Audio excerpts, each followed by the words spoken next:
Welcome, friends, to episode 319 of Color Magic, Magic Gaming Podcast, where we talk about all types of issues that affect gamers at and away from their gaming tables and computers.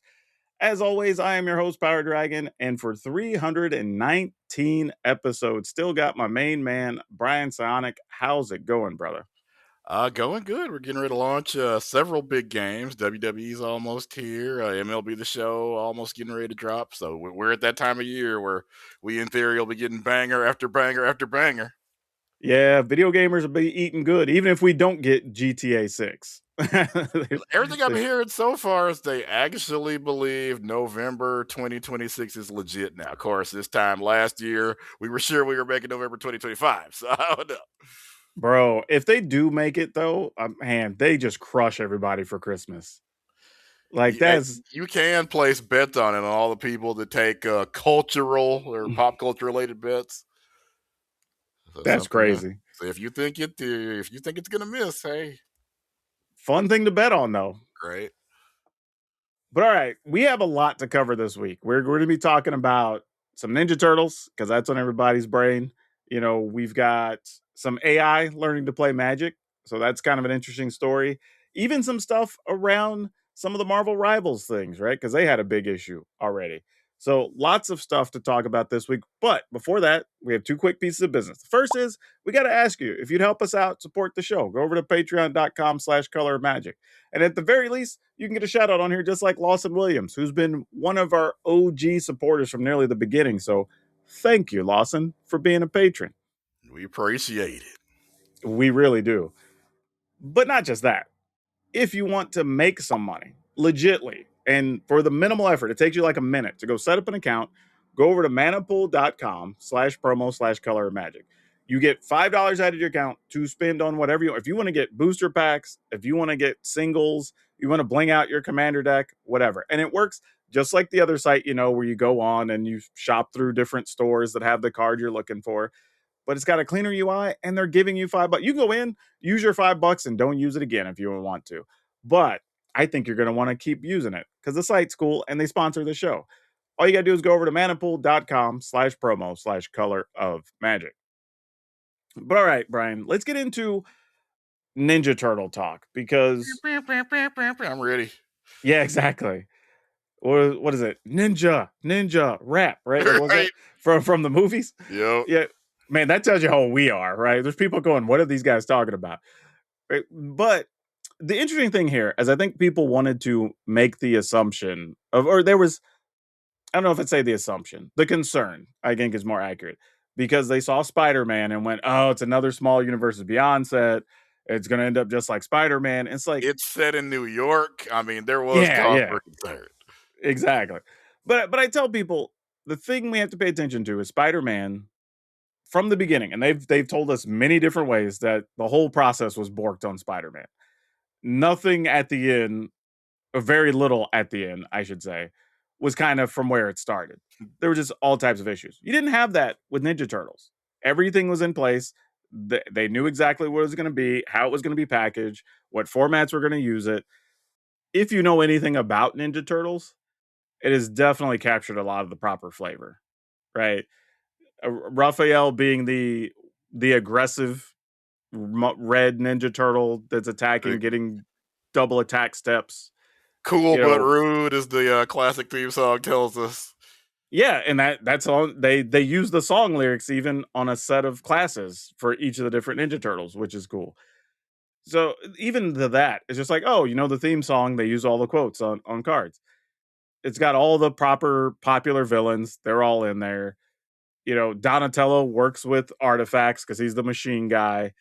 So I'm like, there everything you want or expect to be in here if you're a Ninja Turtle fan. The boxes look like they're checked, which I think is pretty cool. Because And that being said, one of my friends like, I don't know which turtle is which. Like, bro, you never listen to the theme song. The theme song in the first minute, because it's the classic cartoon theme song. The theme song tells you everything you need to know about the show. Yeah, literally. You get all four turtles' personalities, their arch enemy. It is a classic. Everything you need to know about this TV show, you will learn in the next 30 to 45 seconds, or however long it is. Also, just look at their color and their weapons. It's easy to tell them apart. It's not a big deal. Though that reminds me, there was a shirt I wanted to get a while back that had the four actual artists, but they each had the proper colored Ninja Turtle bandana on and the artwork. And I kind of Nice. want that now. I never picked it up, but I need to add that to my list because that's a pretty sweet shirt.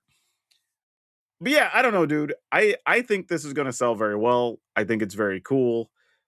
Unfortunately, because we had the snafu with the Lore and Eclipse pre-releases, we kind of already knew all the rares and mythics. Yeah, there's always something. But I mean, in this case, it looks like that really did help kind of jitter. I saw even Squee and Crag, the Muppets, were making fun of it too. So Yeah, they at least have a sense of humor, right? At this point, you kind of have to, I guess. and that's a good call out for people who hadn't seen it. They basically make a joke about somehow getting a Ninja Turtle card when they were looking for Lorwyn stuff, which is Right. pretty funny. And we don't want to give the bit away, but please go look at that video. It is classic Muppet hilariousness. Some kind of way we need to keep Squee and Crag around even after we leave Lorwyn. They are awesome. Yeah, that's a very interesting thing too. I don't know if they're only going to be around for Lorwyn. Like, I don't. It'd be interesting to see, right? Because that promotion has worked so well, and obviously, working like we've mentioned before, working with Jim Henson Studios is not cheap. Right. So yeah, So that may be a mitigating factor. yeah, but whatever mileage you can get out of it, if this is a Right. long-term working relationship, the community has obviously responded probably even larger to Squeen and Crag than people thought. So maybe they rework some things. I don't know. Maybe Because there's Magic fans at Henson Studios, right? obviously they didn't know they were doing a Turtles bit because they had no way to know that was going to happen. So I guess they probably got some kind of Nickelodeon clearance to even say, "Hey, why are there turtles in here?" Probably. I mean, something had to happen, right? And if so, it's awesome that Paramount slash Nickelodeon, first of all, understands what's going on, and second of all, for everybody involved to have enough of a sense of humor to make fun of that is awesome. We need more of that. Yeah, and I've said it before, right? I'm all for companies owning mistakes, right? Because things happen, whether we like it or not. Even with big companies, I mean, you're dealing with humans. Things will happen at times. So the fact that they're like, "Hey, we realize this sucks for people. We didn't want to trample over our own work with Lorwyn, Right. so yeah, let's try to turn it into a positive." So I'm totally down for that.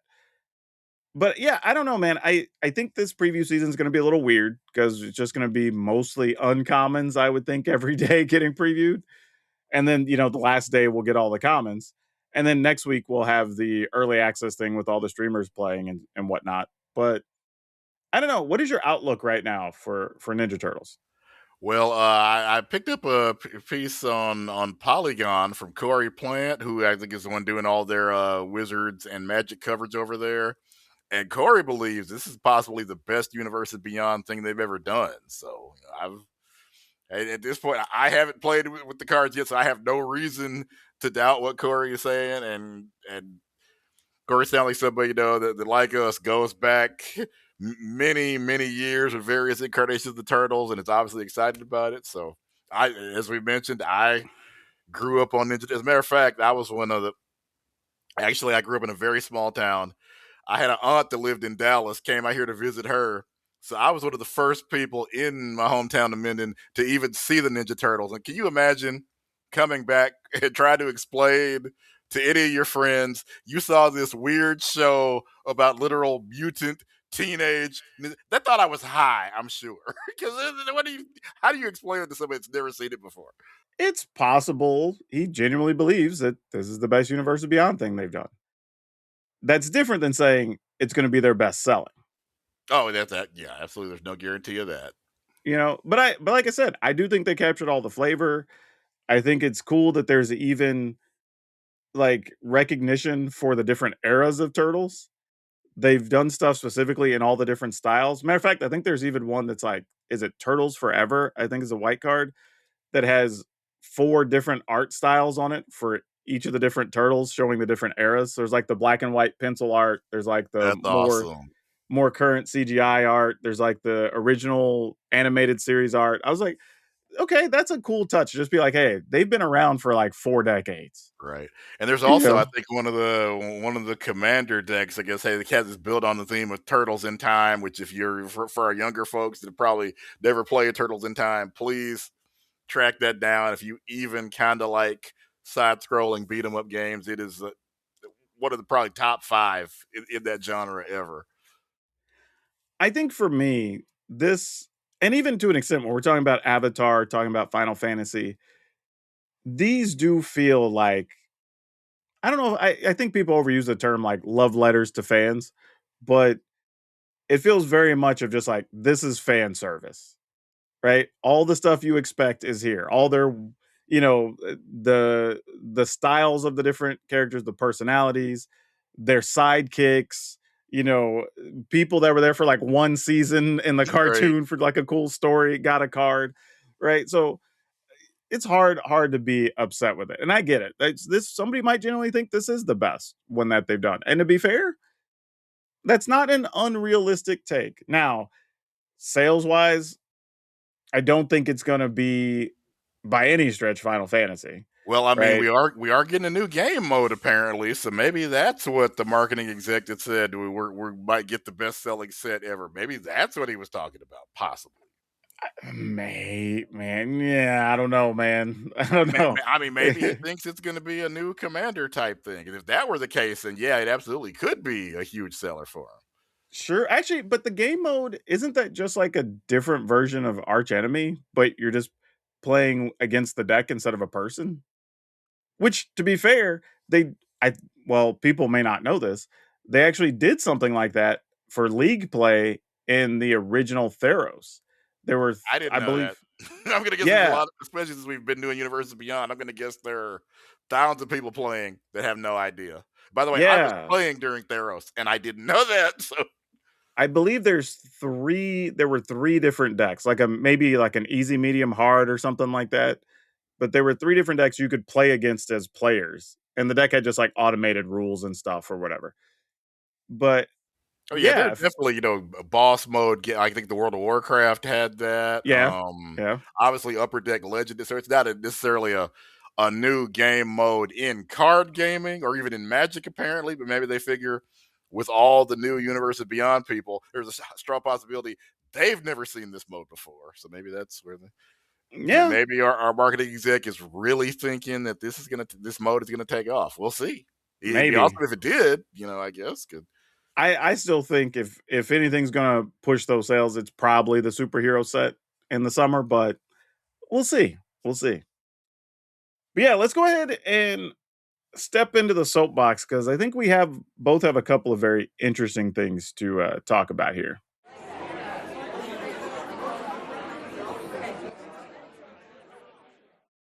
And for me, I don't know if I think I mentioned it on the show at some point in the past, but there have been a lot of, we'll call them rumors, assumptions, whatever you want about Arena, how it works, conspiracy theories in some cases.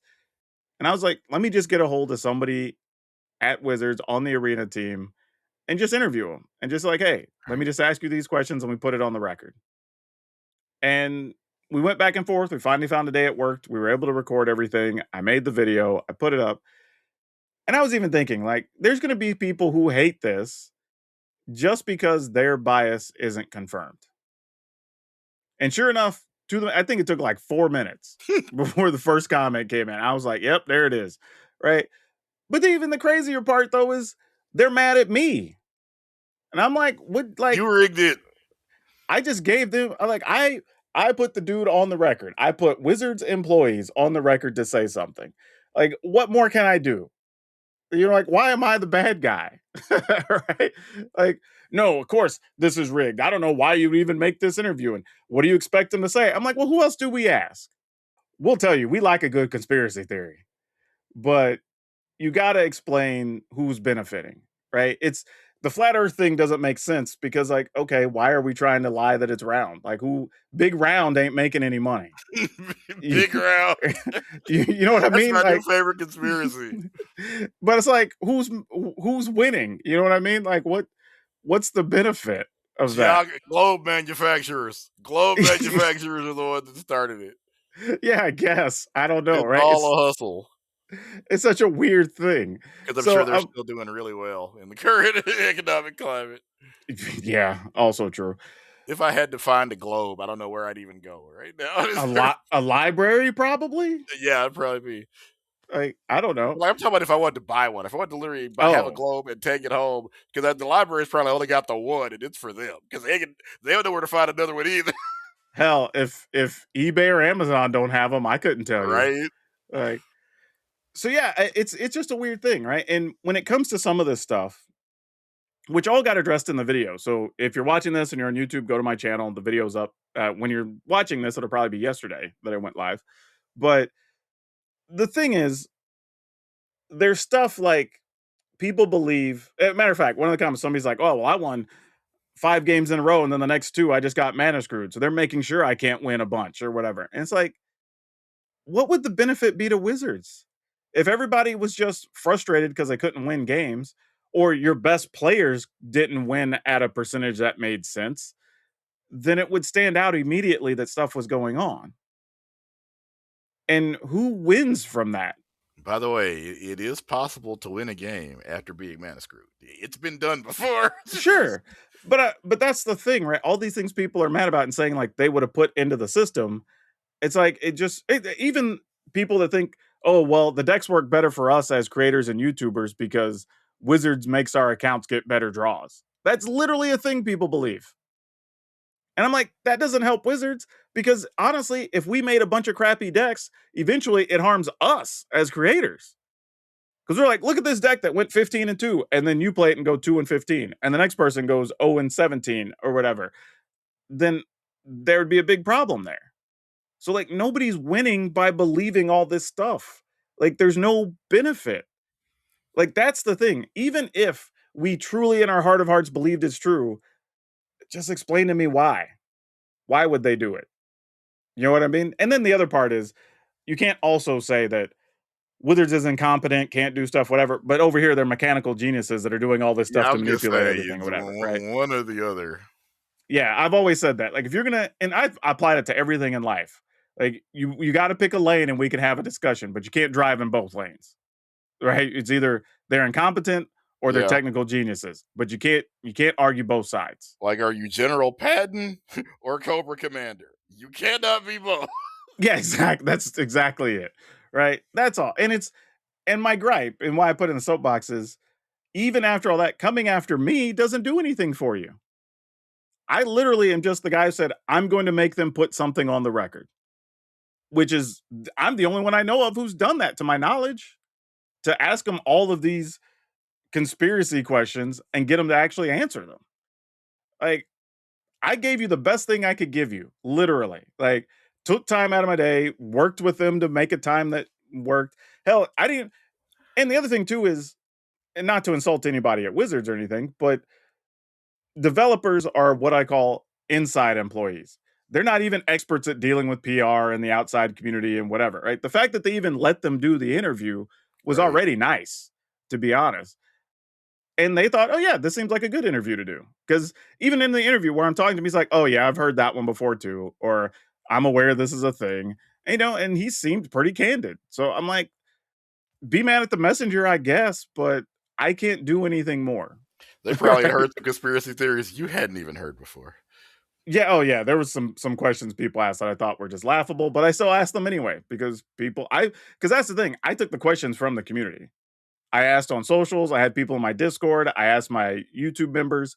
So those are questions people wanted to know. I literally don't know what people want more than that, other than to hear the thing that makes you right, but I can't make somebody say those things. You know, it's you got what you got. It's like how people would get. Some of them would you could tell were drunk. Other people, I think, were just conspiracy theory tilted to all the way tilted to windmills. They would get they would go on some kind of spin and call the paper and just be ridiculous. Whatever conspiracy. Somebody wanted me to go out and get my boss away from lunch so I could explain to him this conspiracy they had uncovered. I'm like, lady, if there is anything you want to do to get on my boss's good side, it is not to have me to interrupt his lunch. I promise you, Ellie, you'll get me fired and you won't get anything covered, even if it were true. Yeah, that's just ridiculous.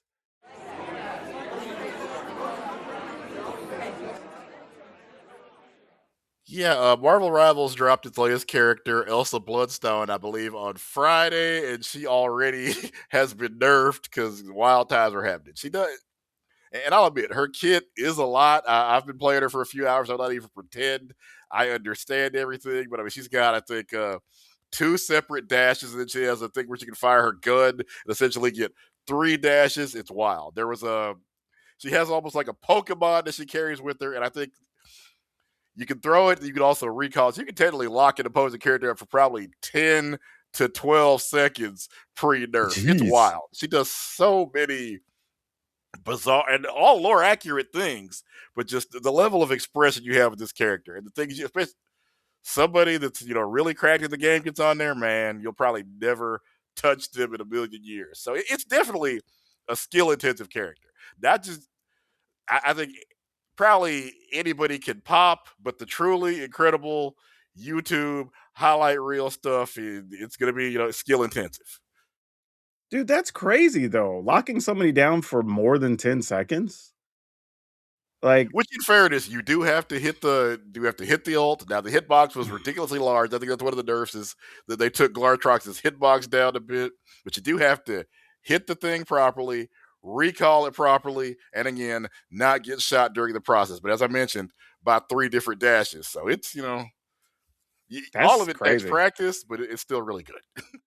Also a bit surprising that you have a brand new character and you already nerf it in the first 72 hours. That's kind of crazy too. Like that says it like, hey, this is way better than we thought it was. So a And we little bit see that surprising. happen. Yeah. I can't remember the last time anybody got hit with the nerf hammer this fast, but it was pretty obvious she was quite cracked. Like first time I picked her up, I was like, man, I just really am I having a good day? Like, nah, this all feels a little wild. There's a lot. Yeah. If it feels too easy, you know something's not right. Like Right. you can just tell. But that's also kind of one of the tough things, right? When that they're gonna have to deal with there is you're trying to make abilities that are lore accurate. Yep. And sometimes because they're superheroes, Right. some stuff is way better than you think it is in practice. So, and that's tough, right? Because somebody's a fan, you don't want to come out with ability that's too nerfed because then it doesn't feel as strong or as powerful as the character should be. So, eh, tough And job. also, there's probably some complaint because this is a character I'm going to guess the average, even average comic book fan has probably never heard of before. She's a bit of a not exactly a Wolverine, A-list kind of character, but definitely a very fun and beloved character in in some comic book circles. Yeah, that's also fair. That makes a lot of sense. Because and that's the thing too. As while the Marvel catalog is very deep, so they have hell, they could do a character a month for hell the Yeah, next 20 years and be fine. Some of those are going to be definitely D and hell E list characters yeah. that people may not be familiar with unless they're just a hardcore comic reader. But And yeah, she let's fits kind of the theme of this season where you had Deadpool who breaks the fourth wall, then mm, Elsa kind of has it's kind of a running joke that her backstory has been changed multiple times. It's even referenced in the comic book where at one point she never met, I think her original origin, she never met her father. Then when she joined Next Wave, which is when the character really became popular, her daddy raised her and was a terrible dad. And one of the characters lampshaded, wait, I thought you didn't even know your dad. She's like, shut up, continuity police. yep. That's the Wolverine thing. Like at some point he was like a samurai or something, Yep, and then another point he was just found in the Weapon X project and doesn't remember anything. right. Right? It's like who knows, man. If It's a comic character's out books. there for 20 years, different writers, some writers going to come along and invalidate literally everything that happened before. And if you sell comics, they're going to let you ride. Especially if it's a character that people didn't really know beforehand. Right. So it's like, yeah, take some liberties. Right, we'll explain it. We'll hand wave it and make it make sense. But all right, let's get into some more interesting stuff here. Because this week in What Did We Learn? there's some really good stuff here. And I'm going to start with just AI because there's a website, and I want to get the website name right here, but it is mage-bench.com. And the interesting thing about this site is it's a person. I wish I knew. I don't even know if I know the developer's name on this actually, but it says brewed by Gregor Stocks, but I don't think that's the actual person's name, but it might be. But he runs all of this stuff through GitHub. But what he's done is he's taken, I think, the 30 largest or most popular large language models and has them playing matches of Magic against each other. And you can see the stats of different ones, and he has them all ranked and everything else. Even on the games, saying what the cost was. And I'm assuming that's the energy cost that the games used up or whatever. So, but once you get into technical levels of thought of trying to anticipate the next action from the opponent or when to save for a spell or not, it starts struggling a bit. And one game in particular, I wish I remember. One of them was Chat GPT 4. I don't remember what the other one was. Oh, I think it was Grok 4, actually, it was going against. And in that particular game, one of them, which was weird, is one of them had opening hand was 7 cards. I think it was like 5 land, 2 spells. Drew a card, which was like one of the expensive cost serpents, didn't play anything, and just discarded. No real reason. There's no way to reanimate the card, nothing crafty. It just discarded and passed. And I was like, what? Okay, well, that's weird. And then when it returns to the other player that had went first, it now has 2 mana. And there's Overlord of the Belmark, which has a 2 mana cost. You can play it as an enchantment, or you can pay 5 mana and play it as a creature. It made an attempt to play it as a creature for 5 mana, even though it only has 2. Saw that it was a failed action, and then just went, all right, pass a turn. Right? Like, didn't even, like, nothing's going on. Your opponent can't do anything, didn't even play a land, and you just even play it as an enchantment. Right. So it still struggles with like complicated planning and figuring out what does what or anything that's not a normal cost. So I think we're still a bit of ways from AI being able to play Magic. Now that being said, The companion mechanic would just make it explode, right? Just totally, just total oh AI meltdown. I would imagine. yeah, I don't even know how it would deal with companions. That's an interesting one. I like here's the thing. AI as a whole is making vast strides year over year. Right? Hell, it was just what, 3 years ago they couldn't even do a video of Will Smith eating spaghetti. That was crazy. Now it's like Will Smith is crystal clear on a beach eating a whole plate of food now, right? Well, So just the one they just did where Tom Cruise is fighting Brad Pitt. no, but I believe it. Yeah, yeah, it's scary how how if you didn't know it was AI, you go, oh, is this a Mission Impossible or Once Upon a Time? What is this? So yeah, it's an interesting thing. I think what we've seen though, and I can't remember who ran the tournament, but I came upon it because Doug Polk, a professional poker player, was covering a tournament where they took 8 of the most popular AIs and had them play off in this. I think it was like our either single limb or round robin. I can't remember, but because there was a bunch of stats, but basically a poker tournament among the AIs in heads up play. And I think one of the things I've noticed between these two projects is that AI is good when with the information that's available if it's direct, right? Why it struggled with Like Overlord of the chess. yeah, but it struggled with Overlord of the Belmark because it has 2 costs and it has to know when each one is more beneficial over the other one, right? And It even also human players struggle with that. So yeah, but I think it also doesn't understand as you watch some of the better games that look more normal, there's times where it doesn't understand what to anticipate from the opponents. And we saw that in the poker thing as well, where it had logic for its action, but it was basing it on like the thinnest thing it had available. Like, well, previously this other machine made this type of action, so I'm just going to assume it bets like this. Well, there's not, if you're playing human opponents, that's not necessarily going to be a thing. And the AI itself sometimes would just act differently because it's trying to mimic being a human, which it doesn't do a great job at, but it's still trying to vary things up. So I think we're still a ways away from them getting to that next level of logic. And I don't know if that means it just has to have way more test cases or whatever the situation is that has to learn from. But I found it all very interesting. You can go watch all these games. They do post their games on YouTube if you want to go through them and kind of just see the actions. And there's a couple where they make like minimal actions, but it's generally the games that are straightforward. Ones like Boros Dragons versus Lesnia Landfall. Well, all the cards kind of do what they do in that matchup. There's nothing real tricky. So when you just have to cast your cards and do the thing or kill your opponent's thing, it kind of makes sense. But then when you start doing like, is it looting where you're trying to like draw and discard and trying to get so Oh many yeah. spells in your graveyard to do certain things? Like, then it starts struggling because it's like, okay, now it has to know I want so many cards in the graveyard so I can make stuff cheaper. But then other cards get turned on because there's so many lessons in the yard. And now there's this thing. And this is all just talking about standard, right? We're not even talking about other formats. So yeah, I think we're still a bit of ways away, but I found it very interesting between that and the poker tournament. I just thought it was a cool piece of data that people might want to know about. But yours is actually a little bit more fun and interesting. So what'd you learn this week?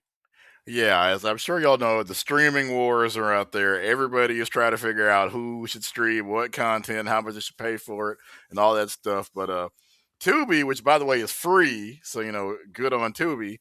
They have acquired a large portion of Cartoon Network's library, including they're going to start with some of our favorite cartoons from the '90s. So it's like Ben 10, Dexter's Laboratory, Teen Titans, Powerpuff Girls, that era, which kind of considered to be the golden age of Cartoon Network from late '90s, early 2000s. And then as they get the bigger library, there's apparently I think over 100 shows they have. They're going to have apparently all the different forms of Scooby Doo, which I'm a Scooby Doo fan. I can tell off the top of my head how many shows it is, but a lot. Wacky Races is in there. They've even got some of the deeper cuts, some of the more obscure ones, like this is going to age me and possibly Daquan if he remembers. But you remember when Abbott and Costello had a cartoon? Briefly. I feel like I Right? was really, really young. I Yeah, might that have, was way back there. yeah, I might I have think been like even 9 or 10 when I even remember seeing it.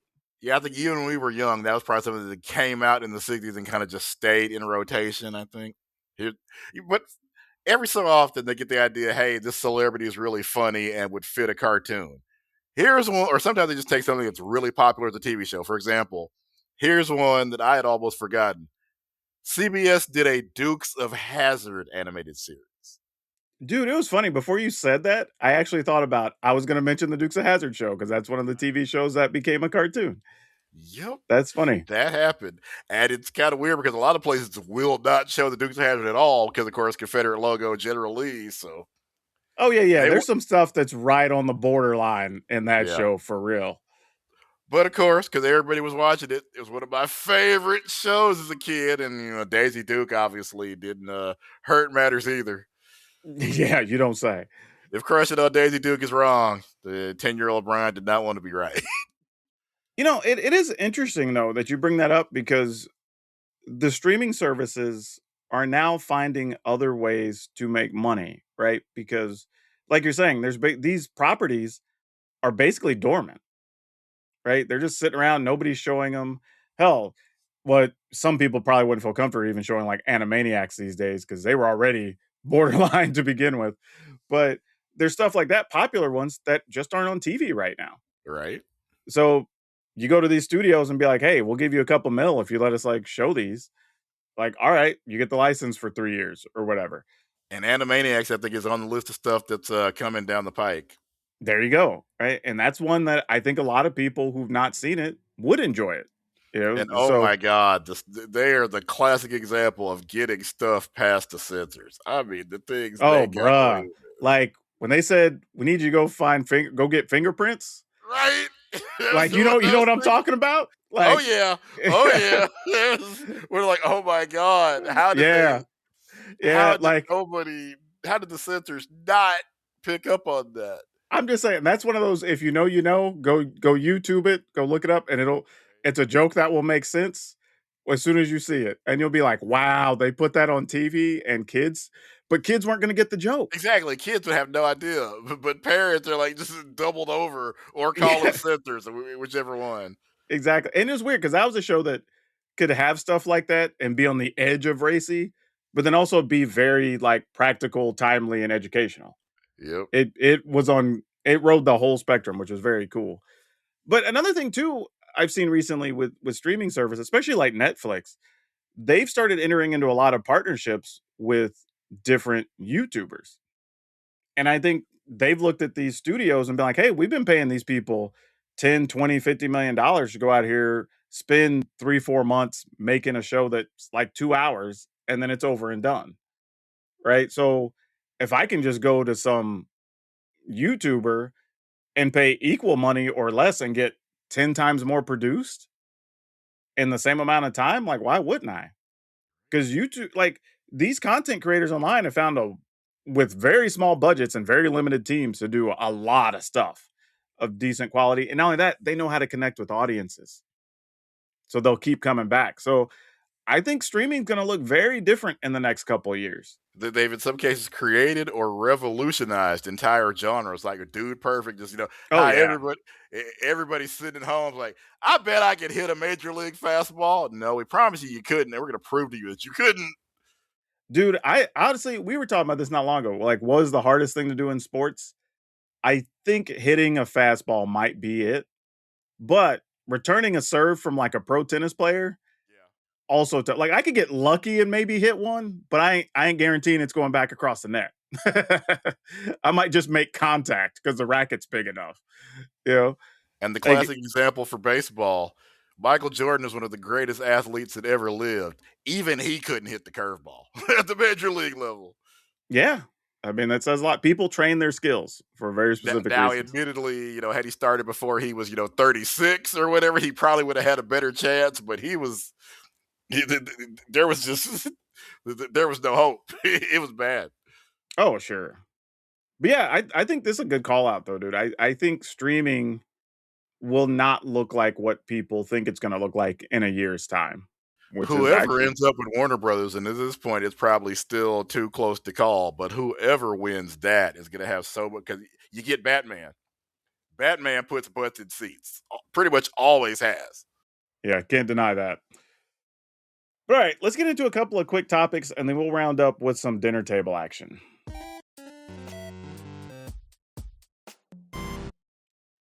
One thing that I just wanted to call out, if you use Spellbot, which is a bot used through Discord and a bunch of different servers to kind of help people find games easier for Spelltable, which is Wizards' website where you can go play with webcams if you want to play physical cards with people.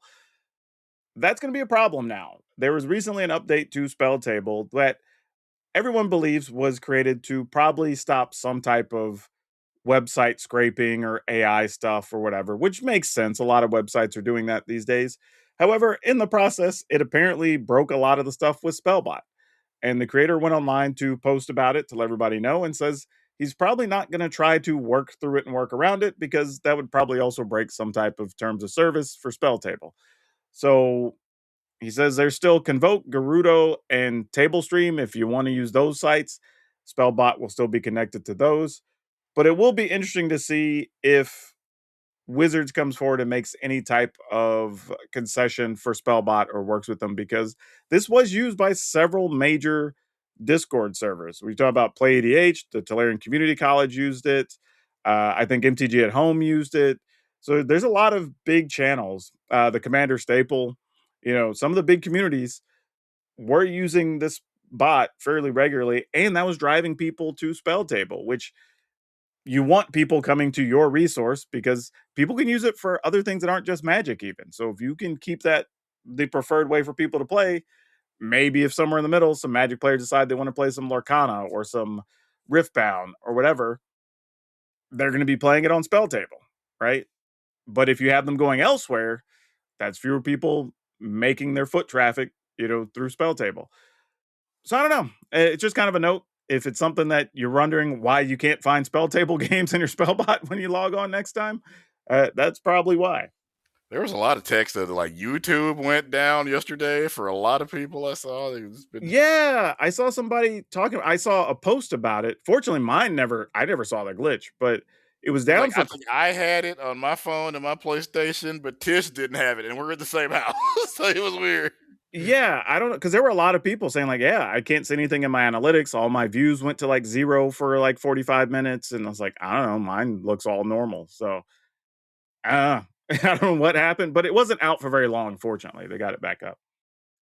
Another fun thing for those you don't know, there is a whole community of artists that do card alters, which is basically taking a regular Magic card and doing a cool new piece of art over it to just look like your favorite thing or whatever the commission idea was, which is very cool.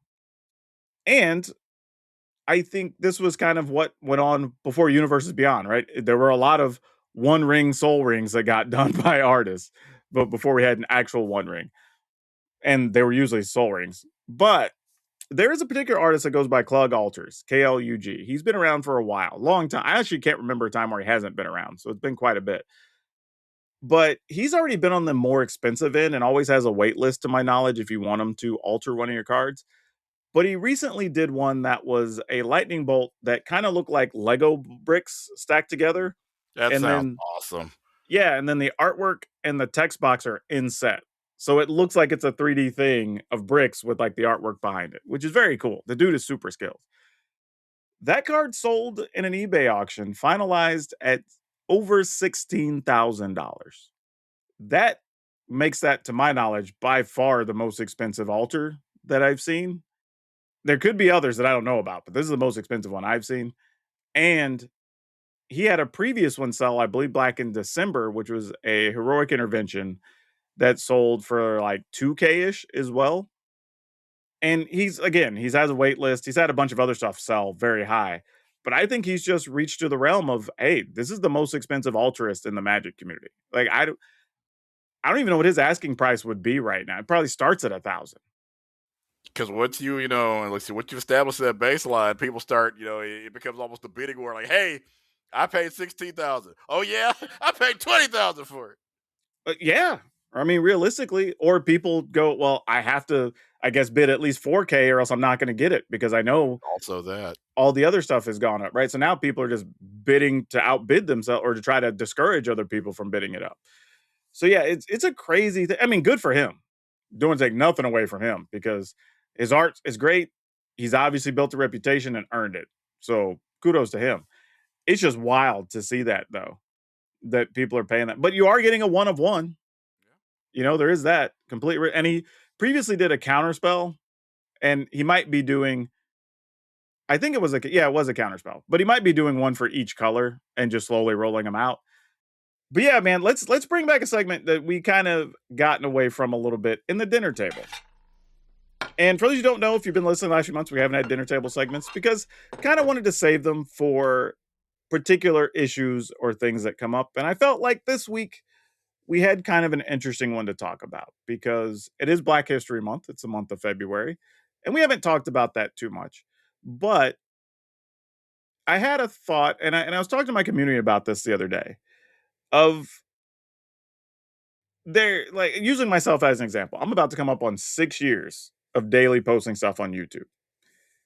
And there's people that will, I won't say come out of the woodwork, but that will reach out or surface during Black History Month, be like, hey, we'd like to have you on our show. Or hey, will you come do our podcast or will you come on our stream and play some magic? And it's like, okay, cool.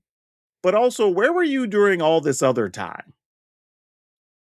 But at the other hand, you kind of have to look at it and say, especially if the people have a large community or a large reach or can broadcast to a lot of people, well, it's still worth doing, right? So while you might feel like they're kind of placating a little bit, you kind of still should take it.